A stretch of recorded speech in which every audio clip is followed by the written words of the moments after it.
Donna Newton, and I'm the advisor to the Greensboro Neighborhood Congress. Thank you. And I left my notes on my table, and if you don't want me to go on for hours about the Congress, I better get them because, thank you. Before I get started, there's a special group of people that I think we need to recognize, and that is our executive committee, and I would like you all to come and stand up here. The Congress Executive Committee, every member, as quickly as you can so we can get you on film. Joe's, I'm sure, doing that. And anybody who can snap a picture, that would be great.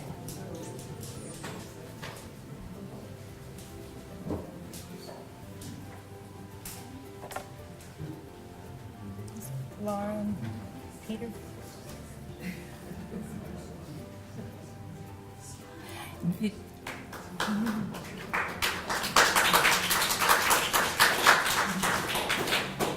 These are the folks who are leading the Congress today, and I'm going to tell you this is a strong executive committee. They care about Greensboro.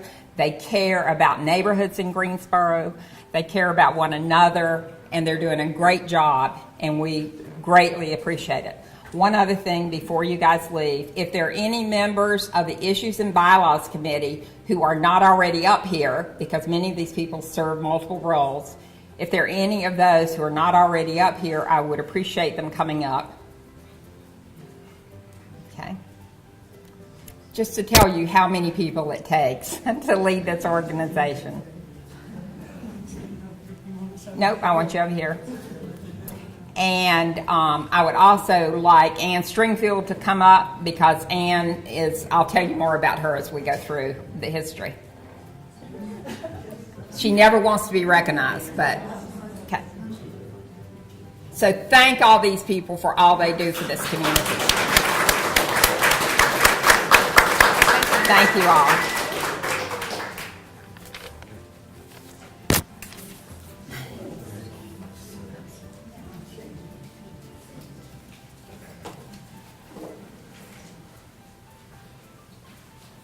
Don't go too far, Art, because I'm going to have you back. Okay.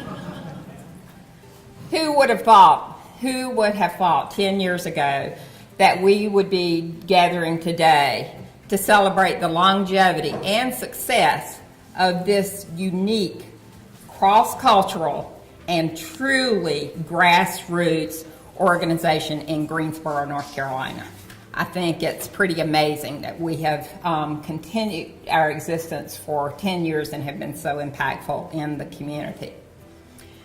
To appreciate the accomplishments of so many in this room, and also so many who are not able to be here today, we have to look back at how the Greensboro Neighborhood Congress actually got started.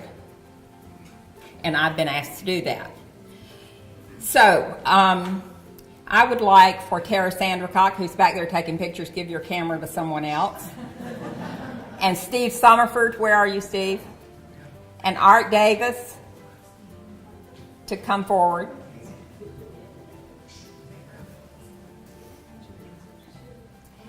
And let me just tell you that the other person that I was going to ask to come forward is Goldie Wells, Dr. Goldie Wells. And she had a death in her church and was at the bedside until 5 o'clock this morning. So she was not able to be here, but she wanted to let you all know that she's regretful she's not here and send her regards. What I want to tell you is that when I arrived on the scene in 2002, I was a 30-year corporate person. Person is the best I can say of that. And the library had, at that time, a neighborhood resource center in the Glenwood Branch Library. And Steve Summerford presided over the Glenwood Library and that neighborhood resource center. And that resource center was funded to a great degree by a program called Building Stronger Neighborhoods that I will refer to as BSN from this point forward. Tara Sandercock at the Community Foundation presided over the Building Stronger Neighborhoods grants. And Art was with the city at that time, and he pretty much presided over neighborhoods for the city. Okay. So, and Goldie Wells was an advisor to both the library and Building Stronger Neighborhoods. So Goldie and Tara and Steve took a great, great risk in hiring me as a consultant, the first corporate consultant I'm sure they've ever had, to be the consulting coordinator for the Neighborhood Information Center. And I'm grateful that they did, because the people that I've met and brought into my life as a result of working with neighborhoods has enriched my personal life beyond belief. Of course, that's not what we're here to talk about. But I just had to say that. And you'll start to cry. And I will. He knows me too well after 10 years. So anyway, all of these people were a part of the Building Stronger Neighborhoods work. And let me tell you, I knew nothing about neighborhoods. What I did know about was organization and how to get things done. And so they took a big risk on me. And for the first year that I was out in neighborhoods, they gave me a lot of guidance. And I cold called neighborhoods. Some of you probably remember me calling you out of the blue and saying, may I come see you? And I listened to neighborhoods for a year, and I kept hearing this common theme. And that theme was, we need a neighborhood summit in Greensboro, North Carolina. Okay. So after hearing this for a year, and of course, you have to understand, I was contracted for 15 hours a week. Okay. So after hearing this for a year and knowing that I could not do a summit by myself, I thought we might call all these people together and let them design their own summit. And so I went to the then city manager, who was Ed Kitchen, and I said, would you do me a favor? Would you provide us small group facilitators? And would you provide us breakfast for a meeting so that we could bring these neighborhood leaders together and let them design this summit? He said, well, I don't think anybody will come, but we will do that if you like. And a lot of other people didn't think anybody would come. But I just got on the phone and called all these people I had met with, and guess what? 89 people showed up, okay? 89 people. These were people who care about their neighborhoods, and they wanted to do something about it. So I would like anybody who was at that initial meeting in January of 2003 to please come forward. Laura, Peter, all the rest of you. Okay. No, but I'm going to talk about it. Okay. So all of these people were at the initial meeting. And out of those 89 people, a core of 30 neighborhoods, said, you know, we want to do the summit and we'll work hard to do the summit, but we want a way that we can come together on a regular basis, not just the summit. And that morning, they said, we want to call that organization the Greensboro Neighborhood Congress. How they came to that conclusion as a group that one morning, I can't really relate to you because there was a lot of discussion happening during that period. But they made that decision. Let me just say to you, the neighborhoods decided that. It wasn't Donna Newton who decided that. It wasn't the foundations who decided that. It wasn't the city of Greensboro who decided that. It was the neighborhood leaders who came to that meeting. So it truly was a grassroots decision from bottom up. So I'd just like you to thank these founders. And Marsh, God bless his soul, has been chair of our Issues and Bylaws Committee since before there were any issues and bylaws. So he's been around a long time. So we so much appreciate all these people, and I'm sorry that Goldie isn't here because she was definitely a part of that. Okay, so you may all sit if you like now. You don't have to stand the whole time.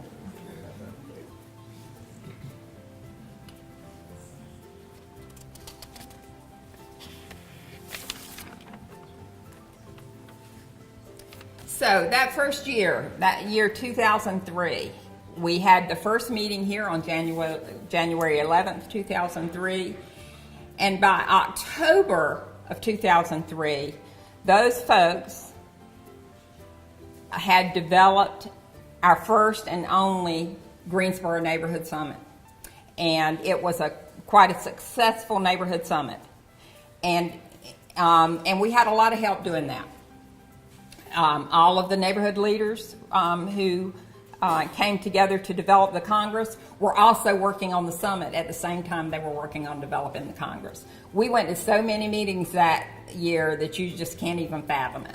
And everybody came. They'd work their full-time jobs every day and show up for the meetings at night.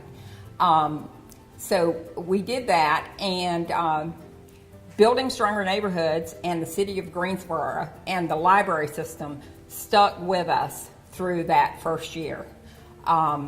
Building Stronger Neighborhoods actually well, first of all, they were paying for my consulting fee, and secondly, they contributed a large portion to the summit. And the city of Greensboro provided staffed kiosks for every department at the summit. They also provided a contribution to the summit. And they also secured, and I think actually Yvonne did that for us, Mayor Yvonne Johnson at that time, secured the Coliseum facilities for us where we actually held the summit. So we had a lot of help to get the summit done. And then the 30 folks who were working on the Congress were doing that at the same time. So in October of 2003, we not only produced this summit, we also received our 501c3 nonprofit designation for the Congress. So a lot of work was done in that year. In only 10 months, that dedicated group of neighborhood people produced a comprehensive neighborhood summit, and they elected their Congress co-chairs, they did their bylaws, they elected their district representatives, they composed a mission statement, and they also selected several citywide issues that they wanted to address as an organization. And when I say all that really fast, it sounds easy, but let me just tell you, 2003 was a tough year for all of these people, and they hung right in there. So I just want you to understand that they really wanted this to happen. Over the years, the Congress has really continued that summit because they have meetings every month where they convene neighborhoods, and they continue educational programs for neighborhoods so they can better take care of themselves. And we've actually seen a transformation in the community of neighborhoods, ones who used to be somewhat intimidated by city staff and elected officials. And I would venture to say that today neighborhoods aren't intimidated by anybody. Okay.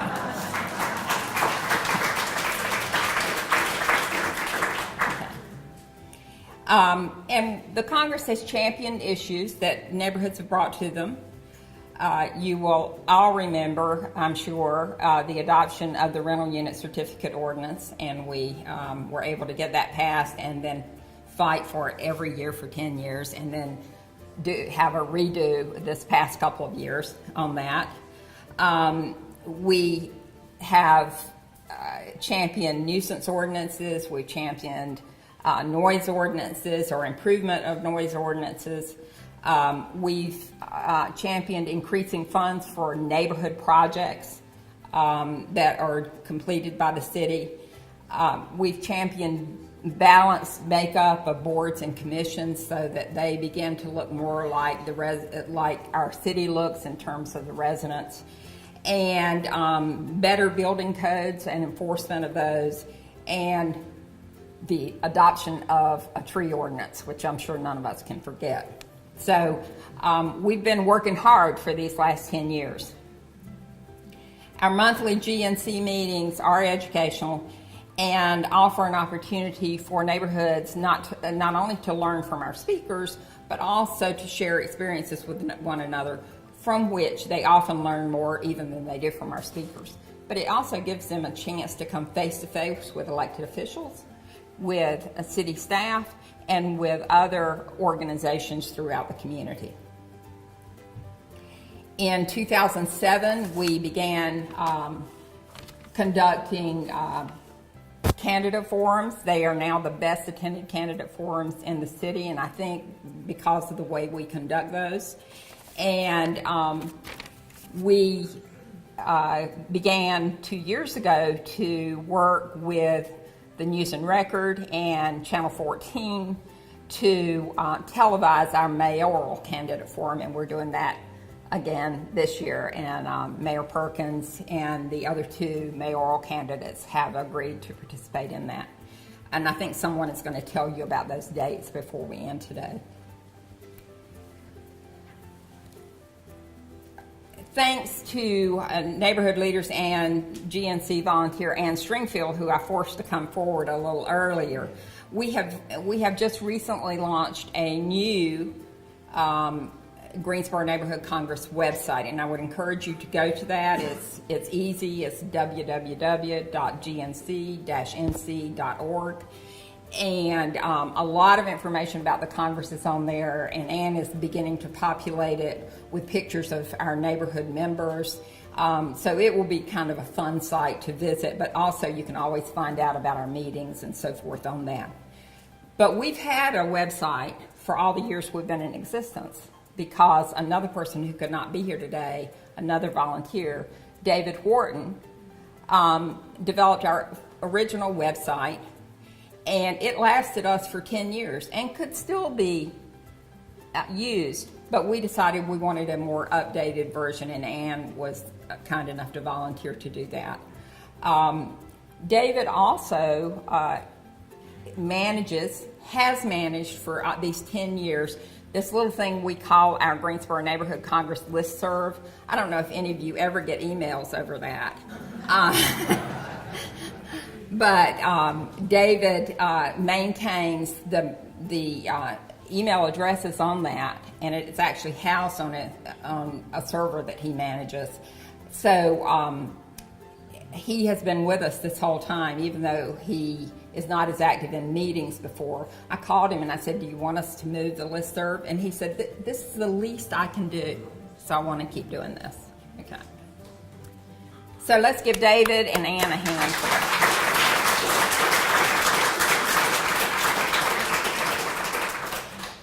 And then I'd like to say, and the trouble with doing a history is you know that you're going to leave something out. And so if I do, please forgive me, and please feel free after my comments to bring it up. But I just want to say, throughout these 10 years, the Greensboro Public Library has continued to partner with the Greensboro Neighborhood Congress. They have always provided a location for us to meet. We feel that this is the home of the Greensboro Neighborhood Congress. We're most appreciative. And Donnie Johnson, who isn't in here today, just, he is just so flexible. Anything we call him at the last minute and say, well, we need to do this or we need to do that, he works with us every possible way to make sure that our needs are met in meetings.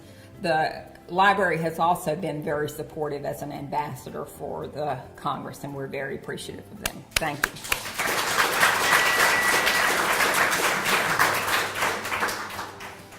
And Building Stronger Neighborhoods has continued to support us all these years. For whatever the value is, they've continued to pay my salary for what I do for the Congress. And we're very appreciative. I'm very appreciative of that. The other thing is that they are also a strong ambassador for the Congress. And I can tell you that Tara talks about the Congress everywhere she goes. And everybody wants to know, and she goes a lot, by the way. She's always on the road somewhere. And everybody always wants to know how we do it. I will also tell you that I get lots of calls from other parts of the country and from other parts of North Carolina. And I spend a lot of time with people on the phone who want to know how we did what we did. Well, I'm not sure it could be done in any other community. I think that this is a unique thing for Greensboro that we could have done this. And I think you should all pat yourselves on the back that we were able to do this. I would also like to say that the Greensboro City staff and the City Council have been so supportive to the Congress.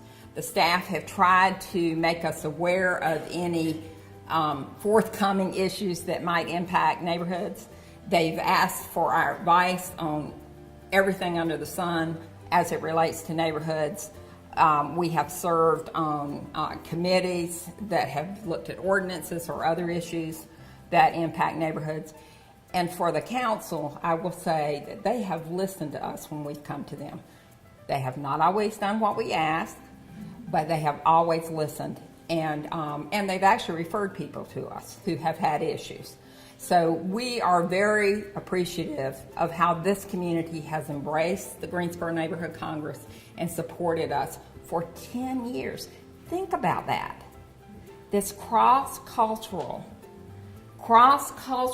organization across all socioeconomic lines in Greensboro have continued to meet every month and come together for 10 years and also find what they have in common and their common needs and approach solutions to those issues together. This is a pretty amazing thing we all have done together. So one last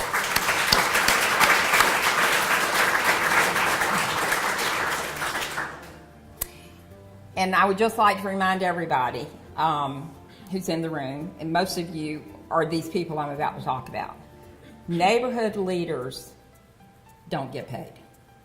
Okay. Most of them, just like everybody else, have jobs and families and churches and other things they have to do. But they make the time to do what they feel they need to make their neighborhoods better places to live. We owe just more than I can even describe to the neighborhood leaders in Greensboro, North Carolina, and I thank you all.